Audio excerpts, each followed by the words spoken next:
giant population down upon us. Sorry, Mr. Fitzhugh. I had the mute in it, and I didn't think anyone would notice. Time and place, Barry. To keep him busy, Dan has been teaching Barry to play the trumpet. And we learned something new about Dan. He plays the trumpet. My next question, why does this expedition consist of Fitzhugh, Barry, and Valerie? And a related question, what genius let Barry bring that horn in the first place? We don't know why yet, but Fitzhugh is taking them to a club across the street that boasts live music.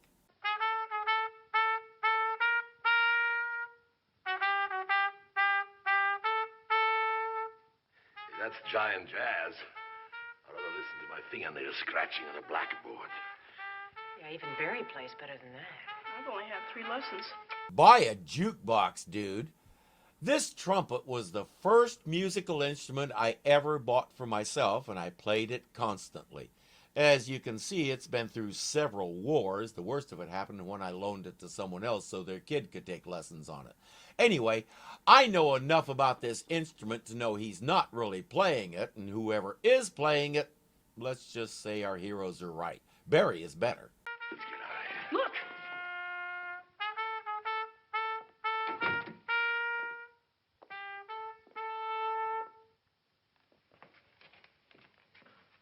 It's very good, Biff. It really is. I'm surprised.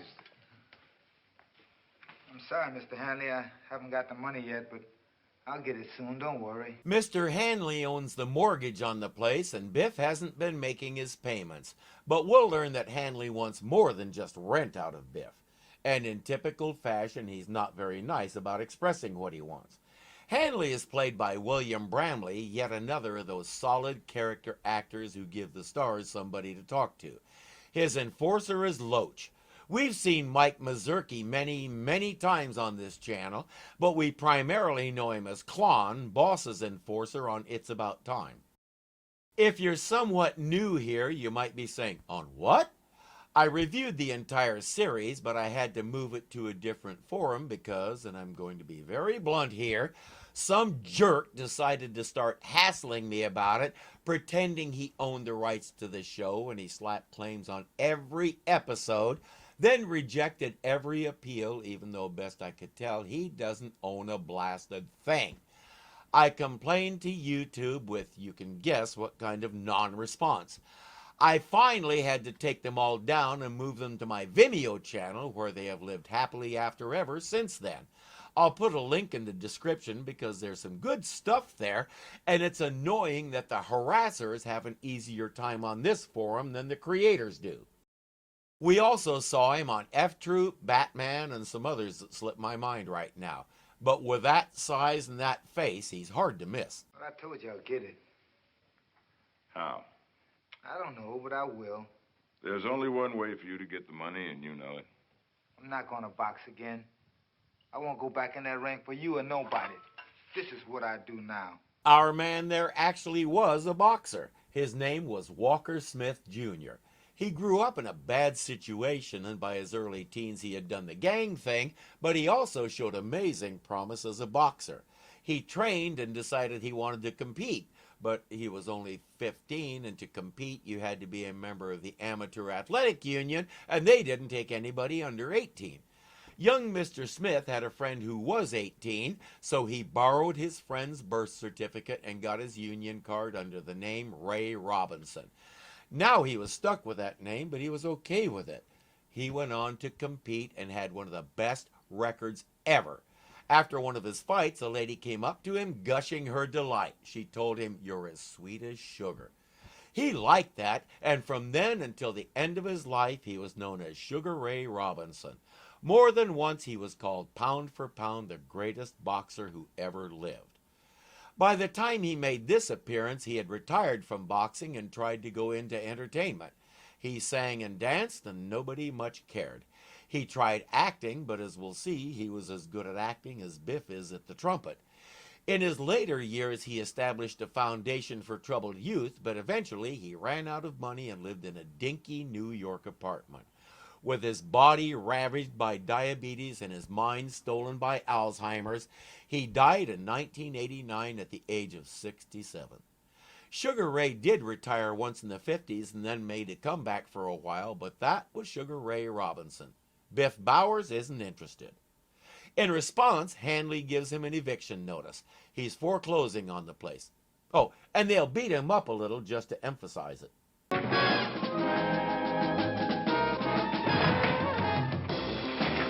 Even when there's no need for it, Irving's rule applies. Bad guy goes for a weapon.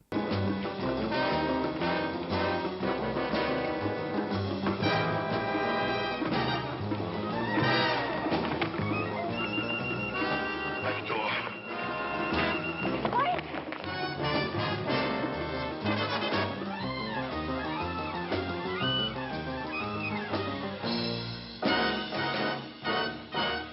Now, Biff can't decide if he's punch drunk or if he really is seeing the solution to his money problem.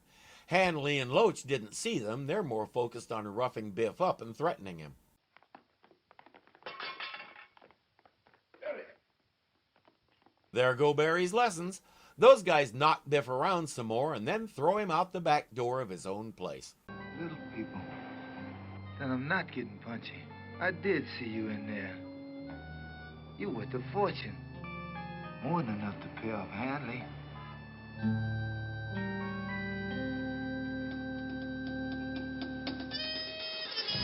You don't really think he's going to turn them in, do you? We've already established that he's the underdog here, and our band of travelers can't resist helping the underdog if they can. Boss, look at here what I found. It's a toy. Some kid must have dropped it. Oh, why would a kid be doing in a dive like this? Oh, Loach, this is no toy. Look, the valves, everything works. What's that little thing in the front? Nobody on this planet has ever seen a mute before. I can't help wondering how that happened, but it doesn't matter right now. Hanley uses a paperclip to fasten the tiny trumpet to his watch chain.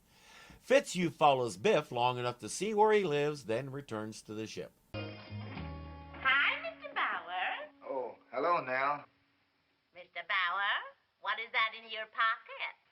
Oh, nothing at all. I know you brought a nice mouse for Charlie's lunch. It seems like every low-rent apartment complex has a Nell. She does some kind of stage act with Charlie the Python while her neighbors do their best to tolerate her nosiness. But I tell you what, loan me a cage. I'll catch Charlie a mouse. Why, certainly. You wait right here.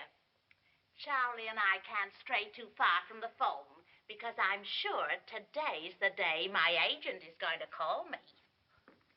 Oh, all right. Here. Thank you. Everybody on this planet has one of those. I get the feeling as soon as the people realized there were little people among them, the government issued one to each household. And they all look alike, almost as though the prop department only built one and would just reuse it in various episodes. Nah, that's way too far-fetched. Now, just make yourselves comfortable while I call the SID and arrange to take you down and pick up the reward money.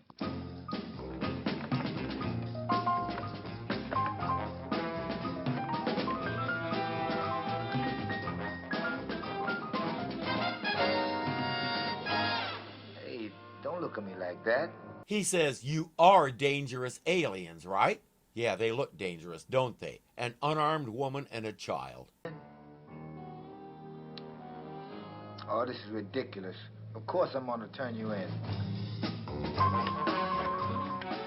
No, he's not. He doesn't realize their eyes emit invisible empathy rays, and he's particularly susceptible to them.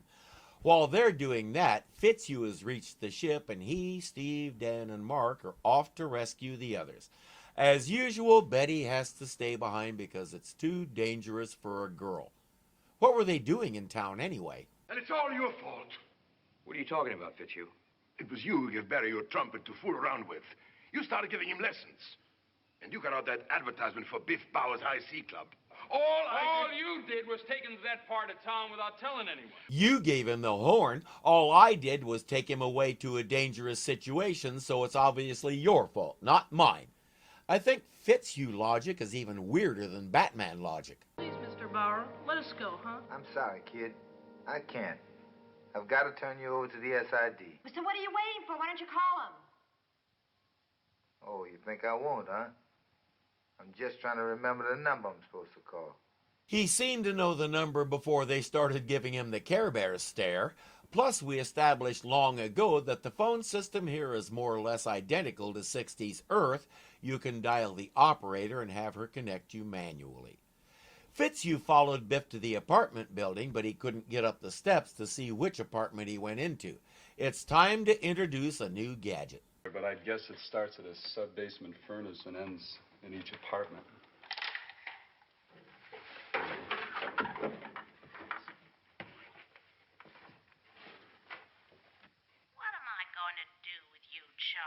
That doesn't sound anything like Biff. He'll have to poke around a little, but he manages to locate the right apartment. No, I don't know how screwing a microphone to the end of a radio antenna turns it into that. Hello, information? Will you give me the phone number to SID headquarters, please? Find that line. I'm on the way. Mark finds the phone line and cuts the other radio into it so they can monitor everything. Valerie tells Biff, I don't think you can make that call. Biff says, I have to. When Hanley says he'll fix it so I never play trumpet again, he's not kidding. If you ask me, that's no great loss. What are you talking about? I happen to be a very good trumpet player. Oh, I'm sorry, Mr. Bauer, but you really are terrible. Terrible? Maybe you didn't ever hear me play. He says, oh yeah, I'll show you. As we know from experience, I'll show you or I'll show them usually does not turn out well.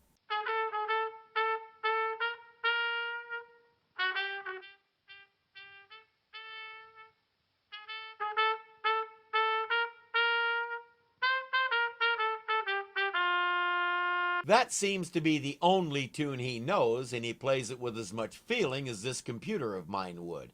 It's a decent tune, but the way he's playing it makes it sound like he's doing beginner exercises, not playing music. Let's get to work making use of that phone line. First, make it ring. Phone lines in the 60s used a separate wire for the ringer signal, and that's what Mark is messing with. Short it to the other terminal, and it sets off the bell. Mr. Bauer? Yeah, this is Biff Bauer. This is Agent Hawkins from the SID. We understand that you've caught some little people. Well, that is... Now quit stalling, Mr. Bauer. Why haven't you turned them in? It's a good thing Steve understands how SID agents talk. You want me to bring him down to headquarters? No. Now you stay right there. Don't you call or don't go out. I'll send a man over there within the hour to pick them up. Well, what about my reward? Mr. Bowers, you'll get everything that's coming to you. When an SID agent puts it that way, I'd be afraid. I'd be very afraid. Because on both planets, get what's coming to you usually does not imply something pleasant. We stalled them for an hour. And which one of you geniuses got a bright idea how we can get them loose? I do. But I'll need my trumpet. Forget it. The last time I saw your trumpet was lying on the floor at the High Sea Club. And two very nasty-looking giants were in charge of the premises. They may be gone by now.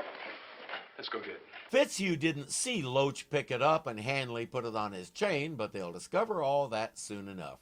Dan says the only way we're getting that trumpet back is to separate Hanley from his pants. Steve says then that's what we need to do. He climbs up onto the table and hides. Hanley is engrossed in the club's financial ledger, so he's not noticing much of anything that's going on around him. Time for phase 2. Yeah. Yeah, this is PG Hanley. You what? All right, who is it? Alexander the Great, they call me. What do you mean you never heard of me?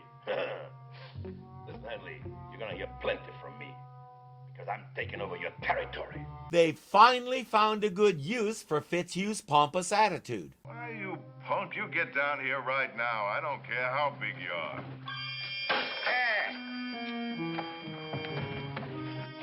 Loach, what kind of a glass did you bring me here? Gorsh, looks like he needs some clean pants. He tosses the wet ones on the table with their tiny cargo, whereupon Steve gets the trumpet, drops it down to Dan, and away they go.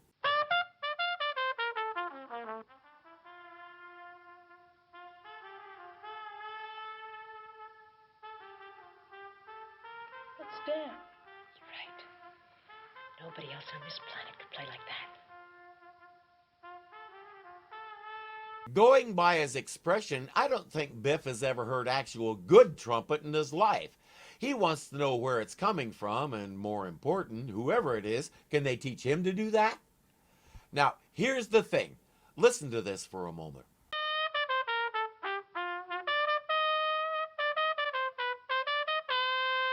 Aside from the fact that his fingers don't even remotely match the notes he's playing, that sound is an unmuted trumpet. With that mute in, it should sound a lot more muffled and pinched.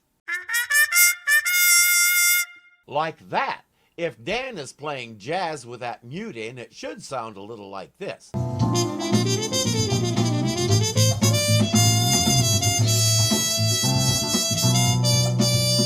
Biff puts Valerie and Barry in the cage and heads down to the basement to find the source of that music.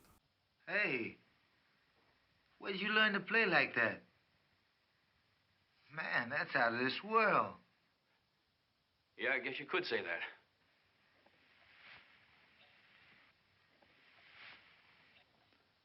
What do you call it?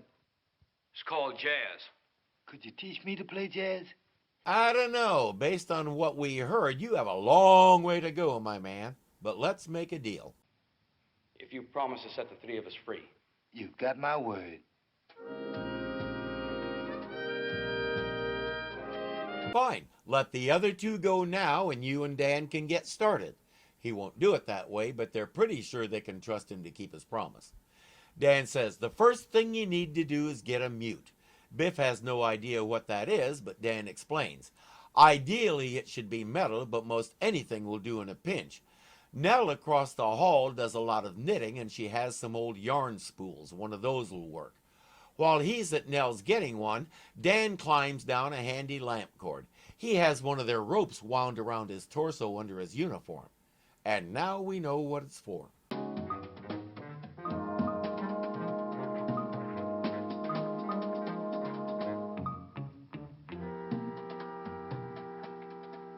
There's a rope, Steve. Give it a yank if you've got it. Okay. Now I've got to get back on the table before my pupil returns. See you. Hey, it beats climbing stairs where each step is 12 feet high. The next several minutes are taken up with Dan teaching him some jazz licks, like this. All right, now teach me.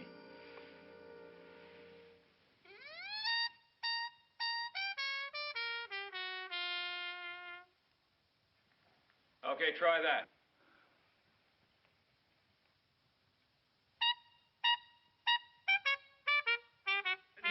No, wait a minute. Man, you've got no style. You gotta feel it. I've written entire essays about feeling the music. Anybody can learn the ins and outs of operating a musical instrument. But he's not playing music, he's playing notes. Notes come from the instrument. It becomes music when it comes from inside the player, from the heart. That's what makes music, and he doesn't have it yet. But as Dan keeps pounding away at him, it's starting to penetrate.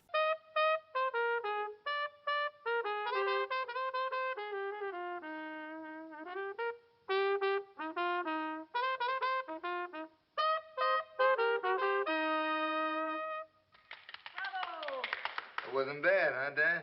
I'll tell him the same thing I've told every budding musician I've ever met. Don't play notes. Say something. He has to pause and go see Hanley. When he gets back, Dan will teach him a couple more numbers and then he'll set them free. But while he's gone, he'll need to put them in the cage. You see, Mr. Hanley, you don't have to worry about your money now. A couple of days, I'll be getting bookings in the better clubs around town. And then... Where'd you learn to play like that, Biff? Oh, it's my own style. I call it jazz. Jazz, huh? Not much of a name. But I think you've got something there. You're sure that's your own style? He explains what the mute is and calls it his own invention. But Hanley is calling him a liar because it's not the first mute he's seen.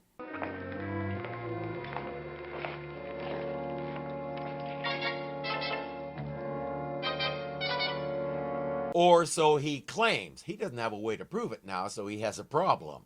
On the table at Biff's apartment, Steve and Mark are trying to get the pin out of the cage latch while Fitzhugh is out in the hall standing guard. Aren't you adorable?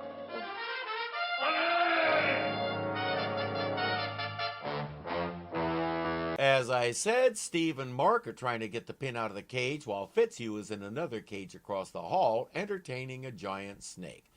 We can make a game out of getting after Fitzhugh for his various bunglings, but this one isn't his fault. He was doing his job. Her scrambled egg brain thinks he's some kind of trained monkey who's been taught to speak like a parrot. He tells Steve and Mark what's going on, so now there's no time to lose. Let's get Dan and the others out and go rescue Fitzhugh. Hold it.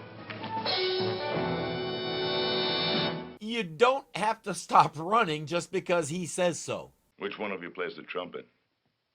I do. You're the one who taught him how to play that jazz stuff? That's right. Is he any good? Well, it's hard to say. He could be if he practiced. If he had a good teacher for a couple of years. Oh, but he does. Like who? Like you. He intends to keep them and make Dan continue teaching Biff. Biff says, "You can't do that. I gave my word." What am I going to do with you, Biff? You're just a born, lousy businessman. You lost your club, you owe money, and now you want to blow the greatest chance you ever had. I just don't want it that way. I'll make it on my own. Oh, no, you won't. Without me to manage you, you're nothing. Biff has no idea what he's talking about. He makes a call and gets Biff an instant booking on a local TV show. Today, he has that kind of pull. Remember, Fred, you're in to me for a couple of favors. We'll be right down. And now we know how he has that kind of pull. The same way he thinks he can pull Biff's strings. We're going to make a fortune together, kid. From now on, partners. I'm going to cut you in for 30%. No deal. What do you mean, no deal? It's more than you deserve. I mean, I don't want it.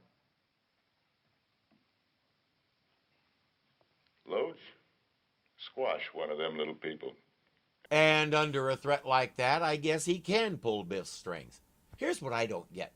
Biff is an ex-boxer, and he's kept in good enough shape that Hanley wants him to do it again. Why hasn't he done it again using Hanley and Loach as his sparring dummies? They're nothing but small-time thugs. If he stood up to them and broke their noses a few times, I have a feeling they'd leave him alone. While Hanley and Biff head for the TV studio, Loach turns on a tape recorder and tells Dan, "Start playing." When it's time for Biff to appear, he turns on the TV and says, "You're supposed to watch him and take note of everything he does wrong." Mark, do you think you could booby-trap that TV set? How do you mean? Hotwire it. So that if anybody touched it, they'd get a very heavy jolt. Sure, I can ground the high voltage rectifier to the chassis. But how can I with him watching? I'll take care of that. Just go ahead. Dan.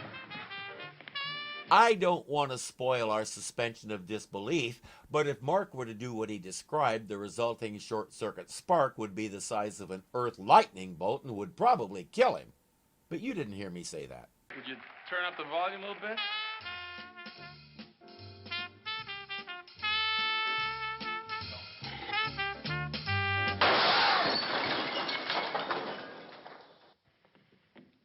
Okay, maybe you did hear me say that, and maybe I underestimated Mark. That's exactly what would happen if you did what he said. I'm not so sure about the electrocution part, but the kaboom is definitely authentic. I never did that, but one evening when I was working on a color set, my screwdriver jiggled a little when it shouldn't have, and I caught 5,000 volts right where this scar is. It actually burned my finger. Thankfully, I was insulated, so none of the actual electricity went clear through my body. This happened when the screwdriver tried to arc weld itself to the spot it bumped against, and I wasn't paying attention to whether or not my finger was touching the metal of the screwdriver. Loach was undoubtedly touching something metal, so he'll be out for a while. Tell him to take his time. They have plenty to do without him. Now, look, we're going to have to set up some kind of diversion to get our monkey friend out of the apartment. How about a fire? That waist back is full of a recording tape. Good. Go. Soon, Nell is smelling smoke.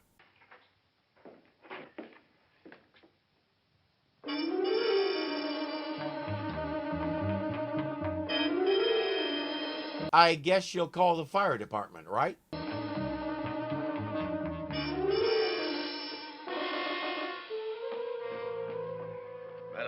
Madam. No, she thinks someone's making a flaming cocktail. Don't leave me alone on the hill with that horrible reptile, or I shall die of fear.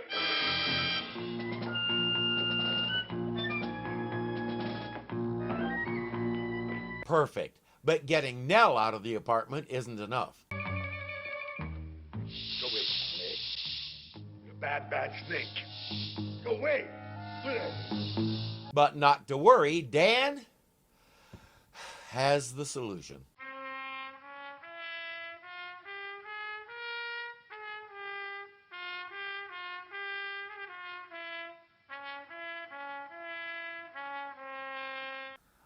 I'm not going to go into it because it could take all day. But to sum up, we're still not sure exactly how snakes hear since they don't have ears. We know some can pick up vibrations through their jaw, but the argument rages as to whether they can pick out individual notes or not. And even supposing they can, there's no good reason why they would respond to a certain melody. If you want to dig further into it, I've included a link to a Washington Post article about it in the description. If you aren't subscribed to the paper and you're using Chrome, right-click on the link and open it in an incognito window to get past the paywall. In any case, Dan's snake charming is working. Steve and Mark can get Fitzhugh out of there. And just in time, Hanley and Biff are back. Going someplace? Quick, Dan, start playing again.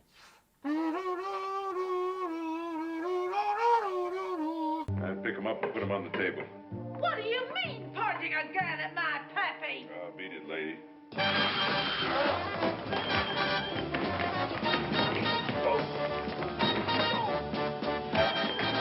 As I said before, you have to wonder why he didn't do that several years ago. Mr. Bauer, are they yours? Yes, they are. You don't happen to have a mouse in your pocket? No, I don't. Oh. Now that is a supporting character. She was delightful. Her real name was Diana Chesney, another of those solid character actors who played such an important role in the success of shows like these. Beyond that, I couldn't find much about her. She died in 2007 at the age of 87, which is too bad, because if she'd been around today, I'd like to take her to lunch just to thank her for this performance. Hey, Biff, Yes, Dan? keep listening to that tape. Take care of that lip. You just might make a good trumpet player someday. Hey, thanks, old buddy. That's what real musicians do.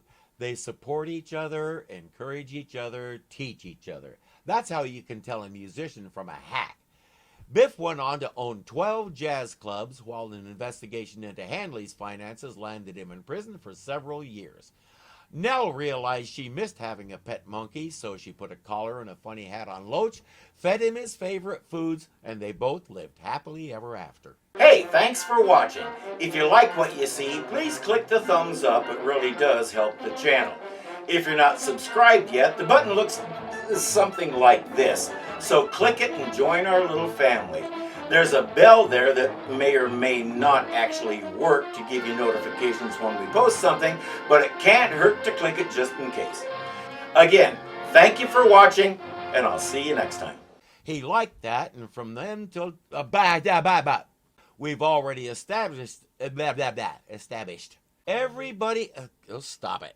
No, he's not. He doesn't realize their eyes and he's particularly susceptible to them. Man, slow down, pronounce the words. Hanley is engrossed in the club's financial ledgers. I'm not sure why I started to say levers, but we can make a game out of getting after Fitzhugh for his various bunglings, I can say that. My screwdriver jiggled a little, I can say jiggled.